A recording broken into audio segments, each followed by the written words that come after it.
Il fut un temps où ses bras étaient ton refuge. Aujourd'hui, ce même contact te serre la gorge plus qu'il ne t'apaise.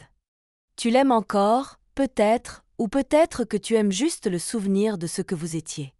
Et pourtant, tu restes. Même quand l'envie de fuir te traverse comme une décharge.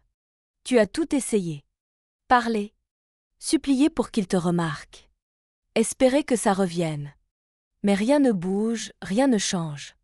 L'amour ne suffit plus, car ce n'est pas de l'amour qu'il manque, c'est de la présence, de l'écoute, de la considération. L'amour sans acte, c'est une promesse vide. Et à force de donner sans recevoir, tu t'es perdu. Tu regardes les autres couples et tu te demandes si tu n'as pas rêvé trop grand. Si tu es trop exigeante. Si c'est ça, la réalité, des silences lourds, des regards absents, des ça va qui ne veulent rien dire. Mais au fond, tu le sais, ce n'est pas toi le problème. C'est cette relation qui s'essouffle pendant que tu retiens ton souffle. Alors tu restes, parce que partir demande une force que tu crois ne pas avoir. Mais rester te coûte chaque jour un peu plus de toi-même. Parfois, le mal-être ne vient pas d'un seul facteur, mais d'un cocktail invisible qui s'installe insidieusement. Tu ressens ce vide, cette distance, sans toujours pouvoir mettre le doigt sur ce qui cloche vraiment. Ce peut être un manque d'amour évident, où les sentiments se sont éteints comme une flamme trop longtemps négligée. Mais il y a aussi d'autres blessures plus sourdes, l'absence de communication, quand tu te retrouves face à un mur de silence ou de disputes qui ne mènent à rien. Le sentiment de ne plus compter, de devenir un simple compagnon de vie, parfois même une ombre invisible dans sa routine quotidienne. Et puis, il y a cette peur latente, sourde, qui t'empêche de t'échapper, la peur de la solitude, de la douleur que la rupture entraînerait, ou même de ce que deviendrait ta vie sans lui. Cette peur te retient, t'enchaîne à une relation qui te ronge.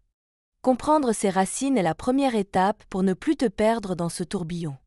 Elles sont la clé pour commencer à prendre soin de toi, à reconnaître que tu mérites mieux, même si cela signifie partir. Rester dans une relation qui fait mal, c'est souvent s'enfermer dans un piège invisible. Ce ne sont pas simplement des raisons rationnelles qui te retiennent, mais des chaînes émotionnelles très puissantes. La peur de la solitude est sans doute la plus grande. Imaginer ta vie sans lui fait peur, terriblement peur. Ce sentiment de vide, ce silence soudain, l'inconnu face à toi, ça paralyse. On se raccroche à ce qui est connu, même si c'est douloureux. Il y a aussi la peur de la douleur, celle que provoque la rupture. Tu sais que ça va faire mal, que tu vas souffrir, et tu redoutes ce moment autant que tu redoutes de rester. Parfois, il semble plus facile de supporter l'insatisfaction que d'affronter cette souffrance. Cette peur agit comme un bouclier, mais elle t'emprisonne aussi. La culpabilité vient s'ajouter à ce mélange compliqué. Tu culpabilises de vouloir partir, de blesser l'autre, surtout si vous avez construit une vie ensemble ou des enfants. Cette culpabilité te pousse à rester, à faire semblant, à ignorer ton propre mal-être. Tu te mets souvent en dernier, oubliant que ton bonheur compte aussi. Toutes ces émotions s'entrelacent et forment un nœud difficile à dénouer. Mais comprendre ces chaînes, c'est commencer à les briser. Car tu mérites de te libérer, de retrouver ta liberté, même si cela demande du courage. La première étape est d'accepter ces peurs, sans jugement, et de te donner la permission de choisir ton bonheur. Parfois, ce qui te retient ce n'est pas seulement la peur, mais une habitude profonde, une dépendance affective qui s'est installée sans que tu t'en rendes compte. Tu as construit ta vie autour de cette personne, de vos routines, de votre histoire commune. Cette dépendance devient un cocon rassurant, même si ce cocon est parfois étouffant. Tu as peur de l'inconnu, peur de reconstruire ta vie seule, peur de te retrouver face à toi-même sans ce miroir qui te renvoie ton image. La dépendance affective, c'est ce besoin d'être aimé, reconnu, validé à travers l'autre, au point d'oublier tes propres besoins et tes aspirations profondes. Cette habitude s'infiltre dans ta tête et ton cœur. Elle te fait croire que tu n'es pas complète sans lui, que ta valeur dépend de cette relation. Pourtant, ce n'est qu'un leurre. Tu es bien plus que cette relation. Tu mérites de t'aimer pleinement, sans condition, et de retrouver ta propre force. Reconnaître cette dépendance est un pas essentiel. Elle ne se brise pas d'un coup, mais se déconstruit peu à peu, à travers la patience et la bienveillance envers toi-même. C'est dans cette libération que tu pourras enfin choisir librement, sans peur, sans pression. Parfois, ton cœur t'envoie des signaux clairs, mais tu refuses de les entendre. Ce silence entre vous, ce désintérêt, ce manque de tendresse, ce sont des cris d'alarme que ta relation est en train de s'effondrer.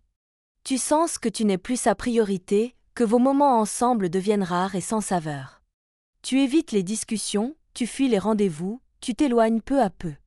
La critique s'installe, la gratitude disparaît et même le sexe, cette connexion intime, se fait rare ou inexistante. Tout cela te laisse avec un sentiment de vide, d'isolement. Tu te demandes pourquoi rester quand tout semble partir en éclats. Ton cœur essaie de te dire que cette relation est toxique, qu'elle te consume plus qu'elle ne te nourrit.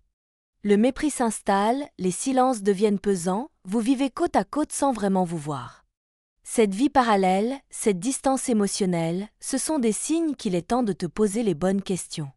Peut-être que tu rêves d'être célibataire, d'avoir cette liberté que tu as perdue. Peut-être que tu ressens ce besoin de changement, cette envie de te retrouver. Écoute ce que ton cœur te dit. Parfois, il faut savoir s'écouter pour enfin avancer.